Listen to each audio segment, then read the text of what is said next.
82-year-old Margaret Brennan left her Ohio home that August morning, no one imagined it would be the last time anyone saw her.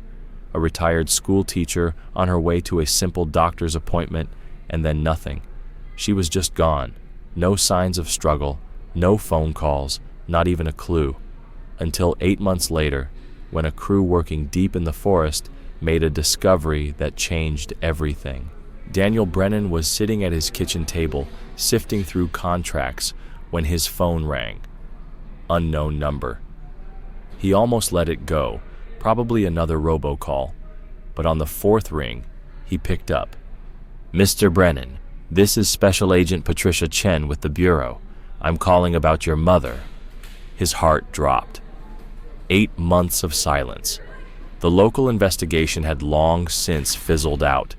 They'd called it a voluntary disappearance and quietly moved on. But now this. "Sir, we need you to come to Blackwood National Forest. A crew found something this morning that may be tied to your mother's case." He couldn't bring himself to ask what they found. "Her car, Mr. Brennan. We'll explain more in person. Can you meet us near Route 47? He was already on his feet, grabbing his keys. The forest drive felt unreal, like he was racing both toward answers and away from hope. 8 months of nothing, and now this.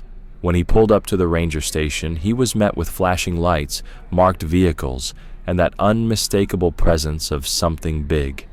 Agent Chen greeted him, calm, professional, but her expression held a weight he wasn't ready for. "The site's a few miles into the woods. I'll take you there," she said. As the vehicle bumped along the dirt trail, she explained. A team preparing new access roads had uncovered a vehicle beneath what first appeared to be a landslide. But as they cleared the debris, something didn't add up. "The placement was too precise," she said. "This wasn't nature. Someone tried to hide that car." As they rounded a bend, Daniel saw it. Yellow tape, agents in protective gear, and half buried under thick mud and broken branches. The unmistakable outline of a red sedan. Even after months exposed to the elements, even coated in dirt, he knew it was his mother's Camry. His chest tightened as memories came flooding back. That morning, she'd been in good spirits, cheerful, dressed in her favorite cardigan, joking about her old bones needing blood work. She had insisted on driving herself, even as he offered to go with her. The last confirmed call came at 10:15 a.m. She phoned the clinic to say she'd be late because of road work. She never arrived. Later that evening, her terrier, Molly, had been found wandering not far from the house. That was the only sign anyone ever saw, until today. Agent Chen brought him closer to a table. Evidence bags had been laid out, each one holding small, familiar things. "We recovered several personal items," she said gently. "We'd like your help confirming what belongs to her." And just like that, the silence of 8 months shattered into something far more disturbing than anyone had imagined. The first evidence bag held a water-damaged leather purse, but Daniel recognized it instantly. It was the Coach handbag he and Rebecca had given his mother for her 80th birthday. Inside, visible through the clear plastic, was her wallet. Her driver's license, still intact, stared up at him. Her smile, frozen in time. The next bag revealed a small collection of jewelry, a gold watch with a stretch band. She wore it every day. Her wedding rings, still worn daily, even 15 years after her husband's passing. A delicate gold necklace with a pendant that read, "World's Best Grandma," a quiet symbol of the grandkids she never had. Daniel's voice caught in his throat. "It's all hers," he confirmed. But one question echoed louder than any answer. "Why here? This place is 20 miles from town. She would have never come this way on purpose." Agent Chen nodded grimly. "That's exactly what we're trying to understand. The way the car was hidden, the effort someone took to conceal it, this doesn't look like an accident. We're treating the entire area as an active investigation." Daniel looked toward the red sedan, half buried in the forest floor, hidden beneath a wall of logs for 8 long months. Someone had done this, on purpose, and someone had gone to great lengths to keep it buried. "What happens now?" he asked. "We'll continue gathering evidence. I'll need a full statement about the last time you saw your mother, anything she might have said recently, anyone she may have been concerned about. And one more thing," Chen added. "Can you think of anyone who knew her schedule that day? Someone who might have known she'd be out alone?" Daniel didn't answer. He just watched as technicians quietly documented every inch of the scene. It felt like standing at a hidden grave no one was supposed to find. Later that evening, Daniel sat at his mother's kitchen table. A place once filled with warmth now felt hollow. Over the past 8 months, he'd visited countless times, watering plants, collecting mail, hoping to keep things normal. But now everything felt wrong. He pulled out her paper calendar, the one she insisted on using despite his pleas to switch to a phone. August 15th, her last written note read, "Dr. Morrison, 10:30 a.m., blood work, nothing unusual, no sign of what would come next." A knock broke the silence. Through the front window, he saw Mrs. Patterson, the neighbor from next door, holding a casserole. That familiar gesture when words weren't enough. "I saw you were here," she said softly. "I heard about what they found. I'm so sorry." He took the dish number. Then, "Mrs. Patterson, the police said you were the last person to see her." "I've replayed it over and over," she said, wringing her hands. "It was just after 10. I was outside when Margaret came out. She had Molly with her, which surprised me. Who brings a dog to the doctor?" "Did she say anything?" "She mentioned construction. Said she'd have to take the long way. She brought Molly so the ride wouldn't feel so long for the little one. And before she left, she asked me to check in on her just in case she was delayed. That's why I went looking when she didn't come back." Daniel asked about the construction. "Did she say where?" "Maple Street," Mrs. Patterson replied. "They were digging up the pipes all week. The traffic was terrible. I avoided it myself." After she left, Daniel called the city planning office. They confirmed roadwork had indeed been underway from August 12th to the 18th, and the detour? It routed drivers down Elm and then on to Highway 47, a path that passed dangerously close to the forest trail where Margaret's car was just found. Back at his mother's desk, Daniel opened her filing cabinets with fresh eyes. The first time he checked, nothing had stood out. No credit card activity after August 15th, no bank withdrawals. It all seemed to support the idea of an elderly woman who may have gotten lost. But now? He looked deeper. Her system was meticulous, every receipt in order. Bills marked as paid. Then, in the folder labeled Household Services, something caught his attention. There it was, lawn care, a cleaning lady who'd stopped coming months earlier, and one new name, Ashley Kovach, Caregiver Services. He blinked. His mother had hired someone? She'd never said a word.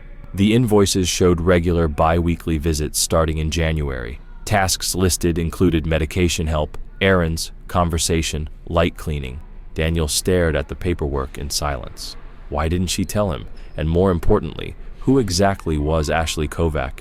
The hourly rate was modest, $25, typically for 3 or 4 hours per visit. Daniel found handwritten checks made out to Ashley Kovach, each one penned in his mother's tidy script. The last payment, dated August 1st, but something about the entries made him pause. In the margins of the checkbook, his mother had scribbled small notes, next to July's, a simple question mark, and next to August, verify amount. That wasn't like her. His mother was careful, especially when it came to money. She'd been managing the family's finances for over 5 decades without a single error. His phone buzzed. "Rebecca, how are you holding up? Want me to come by?" "I'm at Mom's," he replied. "Did you know she hired a caregiver?" "What? Number, she never mentioned it. She always said she was fine." That's what Daniel had thought too. His mother was impressively independent, still drove, kept the house spotless, worked in her garden. Sure, she'd been grieving after losing her close friend Eleanor, but she was seeing a therapist and seemed to be doing better. Why would she need help? He took a closer look at the invoices. Ashley's listed address was a local apartment complex. No company name, just her personal contact details. The number had a familiar area code, and those checkbook notes kept nagging at him. If Margaret had second-guessed a payment, there had to be a reason. Daniel gathered the paperwork. Tomorrow, he'd pay Ashley Kovach a visit. For the first time in 8 months, he had something to follow. But before he could act, his phone rang again. Unknown number, local. Hello? Hi, is this Daniel Brennan? This is Ashley Kovach. I was your mother's caregiver. I just saw the news about her car being found. I'm so sorry. Daniel sat upright. The very person he was planning to track down was now on the line. Ms. Kovach, I actually just found your invoices. I had no idea my mother hired anyone. She didn't want to worry you, Ashley replied, her voice calm and kind. She only called me after she had a little fall back in January. Didn't tell you, did she? She just bruised her hip, but it shook her up. She wanted someone to check in once in a while, help with the heavier chores. Daniel felt a wave of guilt. No, she hadn't told him. She probably didn't want to seem vulnerable. I was hoping to speak with you anyway. You may have been one of the last people to see her. Actually, I hadn't seen her for about 2 weeks before she went missing. She canceled our last few visits, said she was feeling better, wanted to try managing everything on her own again. There was a pause. Then Ashley added, Mr. Brennan, I still have a few things of hers. A house key, some supplies.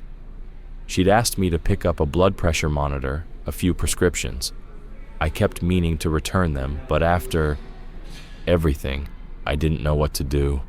Would you like me to bring them by? Daniel looked around at the paperwork spread across the table.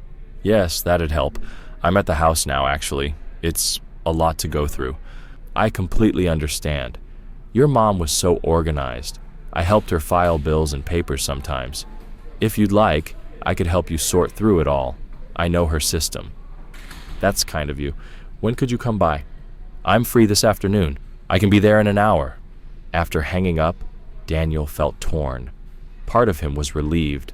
Finally, someone with answers. But those checkbook notes still lingered in his thoughts. Something didn't sit right. An hour later, a silver Honda pulled into the driveway. Ashley Kovach stepped out, much younger than he'd expected, maybe late 20s, with neatly tied blonde hair and a polished look.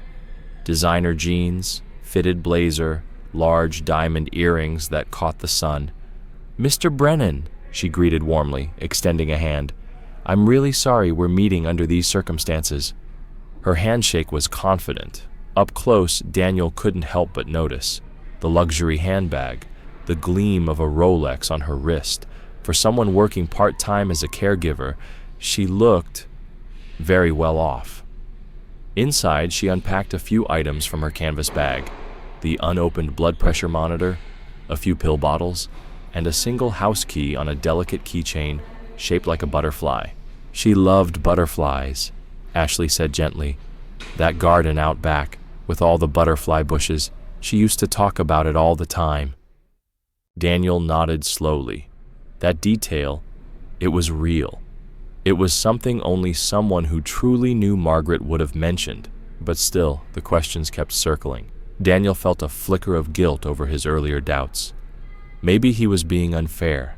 Maybe Ashley just came from a well-off family, or had a second job. Still, something about her story didn't sit right. Ashley glanced at the dining table, covered in paperwork. Wow, you really do have a project here. Your mom was so organized, but I can imagine how overwhelming it feels if you don't know her system, especially with her financial stuff, Daniel admitted. I'm not even sure what I'm supposed to be looking for. Ashley stepped closer, scanning the documents like she'd done it 100 times. She was concerned about money near the end, you know, she said softly. She kept asking me if I thought she was being overcharged, if her utility bills seemed high. I told her they looked normal, but she seemed uneasy. Daniel frowned. Concerned about money? That didn't make sense. His mother had a strong pension from teaching, plus the life insurance from his father and decades of investments. Financial stability had never been an issue. She never worried about things like that, he said, his voice tightening. The house was paid off years ago.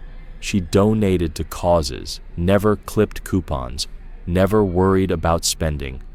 Of course, Ashley replied quickly, a bit too quickly. Maybe I misunderstood. Older folks can be so cautious about waste, you know. She probably just wanted to double-check things. But Daniel's gut disagreed. His mother had once joked that her biggest money problem was figuring out how to enjoy it all before the clock ran out. Here, let me help you sort these, Ashley offered, already dividing the documents into neat piles. Medical receipts here, bank statements there, and utilities in this stack. She taught me her filing system, very specific. Daniel watched her work.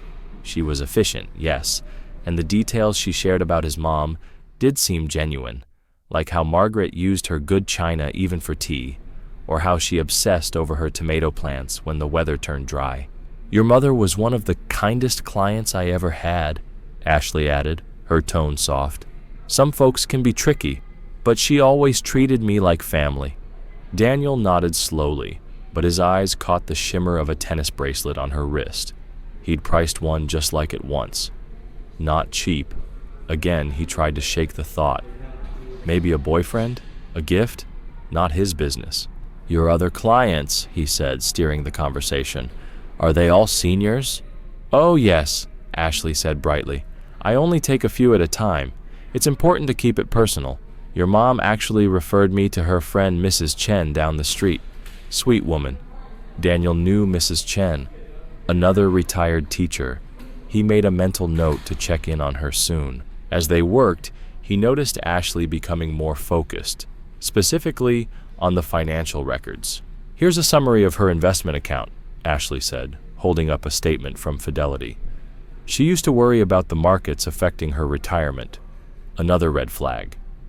Daniel remembered clearly. His mother never paid attention to those reports. Her words echoed in his mind. The market goes up, the market goes down. At my age, why lose sleep? I should probably move these to a separate pile, Daniel said, gently taking the statement from her hand. Of course, Ashley nodded, but not before her eyes quickly scanned the balance. I'll focus on the medical files then. There are so many. Your mom really stayed on top of her health. Daniel quietly pulled aside every document that had financial information, credit card records, account numbers, investment summaries. As he did, he felt Ashley's gaze shift between her work and the growing pile he was shielding. I need to use the restroom, she announced suddenly. Still remember where it is from back when I visited? She turned and disappeared down the hallway. Daniel sat still for a moment, then felt a creeping sensation rise along his spine, like a quiet warning. He stared at the diamond earrings again, thought about the Rolex, the inconsistencies. His mother had been a teacher for 40 years. She could read people in seconds. If she had put question marks next to Ashley's name, there had to be a reason. Then he heard something that didn't make sense. Footsteps upstairs. But the bathroom? It was on the main floor. What was Ashley doing upstairs? Daniel moved silently to the staircase, each step careful, deliberate. Then he heard it. Drawers opening in his mother's bedroom, floorboards creaking. He ascended quickly and found her standing beside the nightstand, several papers in hand. What are you doing? Ashley spun, clearly startled, but recovered almost instantly. Oh, you scared me. I just remembered your mom once showed me some important papers up here. I thought I could help. Daniel's tone dropped. I asked you to stay with the medical files. Ashley's voice shifted, defensive now. I was only trying to be helpful. Margaret often had me find things for her. She trusted me. Daniel's eyes dropped to the papers in her hand. One of them was a handwritten list, his mother's master record of account numbers and passwords kept hidden in her nightstand drawer. Please put those down, he said, voice cold. Ashley hesitated, then slowly placed them back, her polite facade cracking for a brief second. Something flickered in her eyes. Frustration, something darker, but then her smile returned. I'm sorry. I didn't mean to overstep. I was just used to helping. They walked back downstairs in heavy silence. Ashley gathered her things quickly. I should go. I can tell this is hard for you with a stranger in your mother's space. Daniel nodded stiffly. Thanks for bringing her things back. As soon as the door closed behind her, Daniel headed straight back upstairs. The list was there on the nightstand, but now he noticed more. Other drawers out of place. His mother's jewelry box had been moved. Nothing appeared missing, but someone had clearly gone through it. Then he saw it, the closet door slightly ajar. Behind the coats and dresses, the safe. She had shown it to him once, gave him the code in case of emergency. The screen was dark, which was normal, but as he tapped the keypad, an error flashed. Access denied. 3 incorrect attempts. Override required. Daniel froze. That error only appeared after 3 failed tries, recent ones, within the last hour, and only one person had been alone up there. His hand shook as he reached for his phone. Ashley hadn't just worked for his mother. She had been stealing from her, or worse, planning something. Suddenly, those question marks in the check register weren't a mystery. They were a warning. Just as he was about to dial, a sharp crack echoed from downstairs. The sound of a door, the back door. He had locked it, he was sure. Then came the distinct sound of hinges and hurried footsteps, drawers being opened. Not careful, quiet movements, frantic, rushed. Daniel clutched his phone but didn't speak. If he made a sound, whoever was in the house would know. He scanned the room for something, anything to defend himself. His mother's brass reading lamp, heavy, solid. He grabbed it, holding it like a club, stepped onto the stairs, choosing each step with care to avoid the ones that creaked. The kitchen had gone silent. Either the intruder found what they came for, or they were listening. Daniel reached the bottom, peered around the corner. The kitchen was a mess, drawers pulled out, papers scattered. The back door stood wide open, sunlight pouring in. Then, a shadow moved across the doorway. A man stepped inside, early 30s, broad, dressed in dusty work clothes, face unreadable. You must be the son, the man said, calm and cold. Ashley said you might be a problem. Before Daniel could speak, the man lunged. Daniel swung the lamp with everything he had, but the man ducked, charging straight into him and slamming him back into the kitchen counter. The lamp crashed to the floor. Daniel gasped, wind knocked from his lungs. Should have stayed out of this, the man growled, pressing a thick arm against Daniel's throat. Tyler reached into his waistband, and Daniel's heart sank. In the man's hand was an old revolver, one Daniel recognized instantly. His father's Army-issued sidearm, kept locked in the bedroom closet. That's my father's, Daniel rasped. Tyler gave a twisted grin. Your mom showed Ashley where everything was. Sweet woman, too sweet, now move. The cold steel pressed against Daniel's ribs as Tyler guided him toward the basement door. Each step felt heavier than the last. Daniel's thoughts raced. This man had been here before. He knew the layout, the hiding places, even the weapons. The basement had once been a cozy playroom. Now it felt like a trap. Sit. Daniel hesitated. Tyler didn't. The revolver struck Daniel's face with brutal force. Pain bloomed across his cheek as he crumpled into the chair. From his pocket, Tyler pulled zip ties. He wasn't improvising. He was prepared. Daniel's wrists were bound behind the chair, his ankles cinched tightly to the legs. Ashley's on her way back, Tyler said, checking his phone. You couldn't just let it go. She said you were poking around, finding things you shouldn't. Daniel, bleeding from a cut lip, met his stare. What did you do to my mother? Tyler let out a low laugh, a sound with no warmth. She did it to herself. Started digging through her accounts. Every little charge. Ashley was careful, just small withdrawals over a year. Nothing loud. But your mom caught on, threatened to go to the authorities, said she was going to report Ashley. That wasn't going to happen. Daniel's chest tightened. The notes in the check register, the subtle marks, the questions. They weren't suspicions. They were evidence.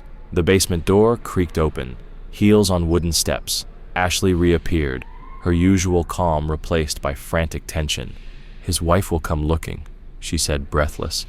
"They had dinner plans. She'll notice if he's late." "We'll be ready," Tyler replied. "How long do we have?" Ashley glanced at her phone. "He was supposed to meet her at 6. It's only 5:15. We've got time." Tyler turned to Daniel. "Here's what's going to happen. You're going to give us the code to your mom's safe. We know she gave it to you, called you responsible, said you'd know where everything was if something ever happened." Daniel's answer came fast and sharp. "Go to hell." Tyler didn't hesitate. His hand lashed out again, reopening the cut on Daniel's lip. "Wrong answer. We need what's in there. Bonds, cash, heirlooms, easy 50 grand. This was always the plan. Earn her trust, take what we wanted, disappear." Ashley added quickly, pacing. "She figured it out, started making copies, said she had proof. She called me that morning, told me to meet her or she was going straight to the police." Daniel's vision blurred. That was his mother's last morning alive. She had hoped to give Ashley a chance to come clean. Instead, she never made it to her doctor's appointment, he whispered. "No," Tyler confirmed. "Ashley panicked, called me. We intercepted her near the road detour, used your dad's revolver, drove her out to the forest. No signs of struggle, no mess, just gone." Daniel's voice shook. "You shot her." "It was quick," Tyler said, as if that somehow lessened it. "She was going to ruin everything." Daniel's rage burned through the pain. His mother, gentle, generous, beloved by a community, had been taken out like an obstacle. Ashley leaned closer. "Give us the code. We've been trying to open that safe for months. It's ours now, for what we had to do." Daniel looked up at her. "She trusted you, treated you like family." Ashley's voice cracked. "It was business. I've got 3 other clients, all wealthy, all lonely. Your mother was supposed to be easy money if she hadn't been so sharp." Then a car door slammed outside. They froze. "That'll be the wife," Tyler said. He checked the revolver, calmly, like this was just another step. A click. A round chambered. "I'll take care of it." "No more of this," Ashley hissed. "We get the code, we leave. That's it." Tyler wasn't convinced. "You really think she's just going to walk away when he doesn't answer? He said they had dinner plans. She has a key." And as if the universe responded, the front door creaked open above them. "Daniel, your car's outside. Are you home?" Rebecca's voice rang clearly down the stairs. Daniel tried to yell, tried to warn her, but Tyler was already moving. Fast. Too fast. Then a thud, a scream, a crash, silence. Daniel strained against the zip ties, plastic slicing into his skin. Moments later, Tyler reappeared, dragging Rebecca. Her cheek was red, already bruising. Shock filled her eyes. He shoved her into a chair, pulled out another pair of zip ties. "I called the police," she gasped. "Before I came in, I saw the back door. They're already on the way." Ashley's face turned pale. "You're bluffing." "Check my phone," Rebecca said. "Last call 2 minutes ago." Tyler yanked the phone from her pocket, looked at the call log, and swore. "She really did," he muttered. "How long?" Ashley demanded, panic building in her voice. "This neighborhood? 5 minutes, maybe less." Their eyes met, a silent exchange, a decision. 2 more witnesses, sirens incoming, no clean way out. "The van," Tyler snapped. "We take them both. Get the code on the move." He sliced through Daniel's ankle restraints, leaving his wrists bound. "Up, both of you. Try anything, and this ends right here." He marched them upstairs at gunpoint. Ashley rushed ahead, disappearing outside. Through the kitchen window, Daniel saw a white van backing into the driveway. Marsh Construction, painted on the side in faded letters. "Move," Tyler ordered. Daniel saw the tarp Ashley had dragged into the kitchen. A contractor's tarp, thick, blue, plastic. It hit him like ice in his stomach. That tarp wasn't for transport. It was for containment. Rebecca must have realized the same. "They're going to kill us," she said quietly. "Just like your mom." "Shut up," Tyler barked, but his hands were trembling now. The sirens were louder, Closer, Ashley flung open the van's rear doors. Inside, scattered tools, coiled ropes, and more tarps. "Get them in, now!" Tyler shoved Rebecca inside, then Daniel. The metal floor was cold against his back. Tyler climbed in after them, revolver steady, while Ashley slammed the doors shut. "Where?" she shouted from the front. "Same place. Miller's mine. No one goes there." The van jolted forward, tires squealing. Rebecca and Daniel slid across the floor, unable to brace themselves. "The code to the safe," Tyler growled, leaning over Daniel. "Give it to me, now." "If I do, you'll kill us anyway," Daniel said. "You're already dead," Tyler said flatly. "This just decides how much you suffer before." The sirens were nearly on top of them now. Through the small window between the cargo space and the cab, Daniel could see Ashley's frantic face, glancing into the mirrors over and over. "They're tracking my phone," Rebecca said suddenly. "My sister always knows where I am. And I told the dispatcher where I was. Your mom's house. They'll find us." Tyler grabbed her phone and shut it off. "Too late," Rebecca said. "They'll triangulate the last tower. They're probably setting up a roadblock right now." "She's lying," Ashley shouted from the driver's seat, but her voice cracked. "No, she's not," Daniel added. "They're already on your trail. They'll block every major exit." Tyler hit him with the butt of the revolver, but the swing lacked force. His confidence was slipping. Outside, sirens howled, multiple directions, echoing off buildings. "Highway 47!" Tyler yelled. "Get us to the forest roads! We'll lose them there!" Daniel's heart stopped. "That's where my mom's car was found," he said quietly. "You're taking us back to the same place." "Shut up!" Tyler growled. Ashley veered onto the highway, speeding through the thinning traffic. But as they crested a hill, brake lights stretched out in front of them, an endless sea of red. Police cruisers blocked every lane ahead. Officers with flashlights checked every car. "Roadblock," Tyler breathed. "They really did it." "Turn around." "I can't," Ashley snapped. "There's cars behind us, barriers on both sides." They were boxed in. Then Tyler spotted something. "The forest exit, before the block. Pull off." Ashley yanked the wheel hard, cutting across lanes. Horns blared as she forced the van onto a narrow exit ramp. The van tilted dangerously as it hit the turn too fast. Now they were off the highway, a narrow road surrounded by forest. The same road where Margaret Brennan's car had been found, half buried under debris. "They'll follow us," Ashley said, voice high and brittle. And she was right. In the mirrors, red and blue lights broke off from the blockade, sirens screaming. They were coming. The van's engine whined in protest as Ashley floored the gas, pushing it far beyond what it was built for. It wasn't made for speed, just lumber and tools, but desperation had taken the wheel now. "There!" Tyler shouted, pointing to a rough dirt path. Ashley yanked the steering wheel hard. The van slid sideways and fish-tailed onto the narrow trail. Tree branches scraped violently against the sides as they barreled through the woods. Sirens howled behind them, closer, louder. "It's over," Rebecca said calmly, eyes locked forward. "You won't outrun them. Let us go, and maybe they don't open fire." "Shut up!" Tyler shouted, waving the gun in panic. The confidence was gone. This was supposed to be simple, quick cash from people too old to notice. The dirt path came to a sudden end in a small clearing. Ashley slammed the brakes. The van skidded to a stop just feet from a towering pine. And there it was, the trap. Flashing lights filled the trees. Police cruisers blocked every exit. Officers crouched behind doors, weapons drawn, voices sharp over the loudspeaker. "Tyler Marsh, Ashley Kovach, exit the vehicle, hands visible." Inside the van, panic took over. Ashley was crying now, her composure shattered. "Tyler, what do we do?" Tyler stared at the gun, then at Daniel, then Rebecca, then Ashley. Daniel braced himself. For a second, it looked like Tyler might go out shooting, finish what he started. But more lights filled the clearing. SWAT, FBI. Dozens of officers surrounded the vehicle. "It's done," Tyler muttered, his voice hollow. He set the gun on the floor. "We're done." Ashley opened her door first, trembling, hands raised high. She was immediately taken down and cuffed. Tyler followed, tossing the revolver out before stepping into the light, hands above his head. Seconds later, the van's rear doors flew open. Officers rushed in, cutting Daniel and Rebecca free. Daniel blinked into the fading daylight, heart pounding.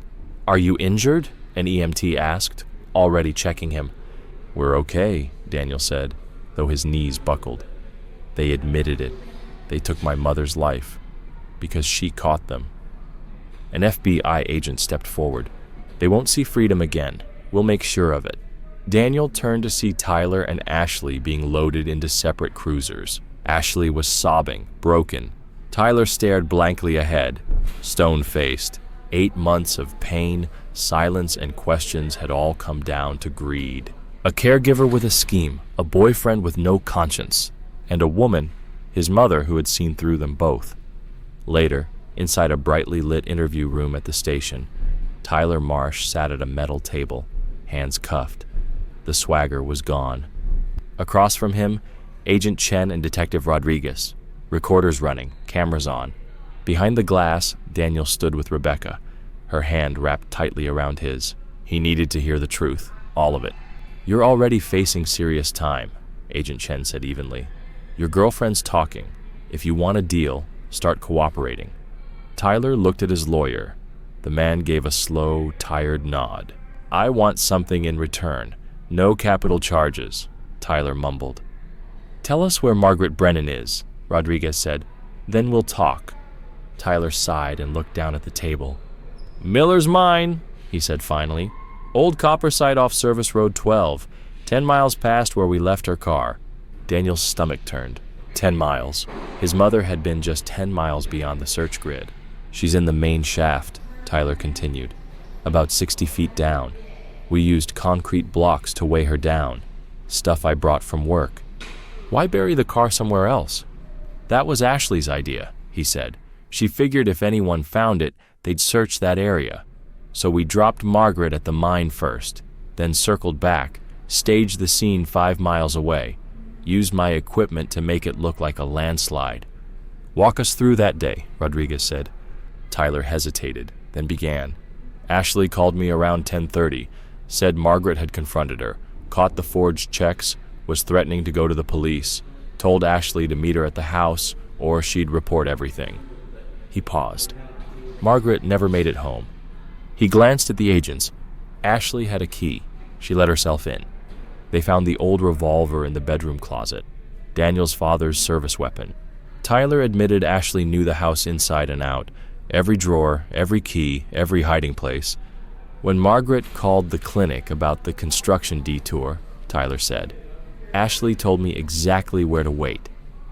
She'd taken that route before. Always used Elm to get to Highway 47. "So you set up an ambush?" Agent Chen asked. "Yeah," Tyler nodded. "Flashed my lights, honked. She recognized me, thought I was helping Ashley. I told her Ashley had slipped, needed help. She followed me without question." Daniel closed his eyes. He could see it too clearly. His mother, concerned for someone else, stepping out of her car without hesitation. "As soon as she got out, I showed the gun, told her to get in my van. Ashley followed behind in Margaret's car. We drove to the mine." "She must have been terrified," Rodriguez said. Something flickered across Tyler's face. Not remorse, maybe just the memory itself. "She kept saying she didn't want trouble. She just wanted the stealing to stop. Said if Ashley gave the money back, she wouldn't tell the police. But you couldn't let her go. Number she knew everything. Ashley had already taken nearly $40,000 from her, and more from other people. If Margaret talked, it was all over." "So you decided to disappear her?" "We had fake passports, cash, plane tickets to Thailand, a clean break." "Where are those documents?" "Storage unit, Riverside Drive, number 47. Ashley has the key." From behind the glass, Daniel watched as another detective relayed the info to a team in the field. It would only take minutes now. "What about the others?" Chen asked. "Mrs. Chen, Mr. Walters, Mrs. DeFranco." Tyler didn't hesitate. "Over 2 years, 400,000, maybe more. Ashley kept it low, small amounts, forged checks, missing jewelry, nobody ever noticed, until Margaret." He paused. "That woman was sharp. started comparing statements, noticed things didn't add up. Ashley tried to make her think she was confused, but she wasn't buying it. An agent slipped into the room and whispered something to Chen. She turned back to Tyler. The team found the unit. Fake passports, flight tickets, about $200,000 in cash. Also, your mother's checkbook and credit cards. Tyler's lawyer leaned over, whispered something, but Tyler waved him off. I'm done pretending. Yes, we were stealing. Yes, we were going to run. Yes, we killed her. Ashley was the one who planned it. I just made it happen. Chen didn't flinch. Why keep targeting people after Margaret's death? Why not run immediately? Ashley said no one suspected us. Everyone thought Margaret disappeared on her own. We needed more cash to vanish completely. Another knock at the door. We've got teams at the mine, an agent reported. The dogs are signaling at the main shaft. Daniel turned away from the window. It was too much. 8 months of silence, hope, searching, and she had been there all along. You okay? Rebecca asked gently. They'll bring her home, Daniel replied, voice shaking. She'll finally have peace. We'll have a place to say goodbye. Through the glass, he saw Tyler quietly signing page after page, his full confession, outlining everything, the thefts, the plan, the lie, the murder. In the next room, Ashley was doing the same, each blaming the other, each admitting enough. But Daniel didn't care who came up with what. His mother had died because she trusted, because she believed people were better than they were. A woman who had shaped generations, gone because someone saw her as an easy target. Agent Chen stepped out of the interrogation room. Her expression softened. We'll have recovery teams at the mine within the hour, she said. We'll bring her back, with dignity, with respect. Daniel nodded, unable to speak. He hadn't found the ending he'd prayed for.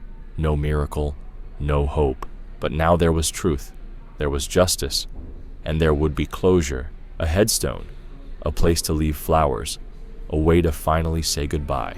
And for Tyler Marsh and Ashley Kovach, a lifetime behind bars.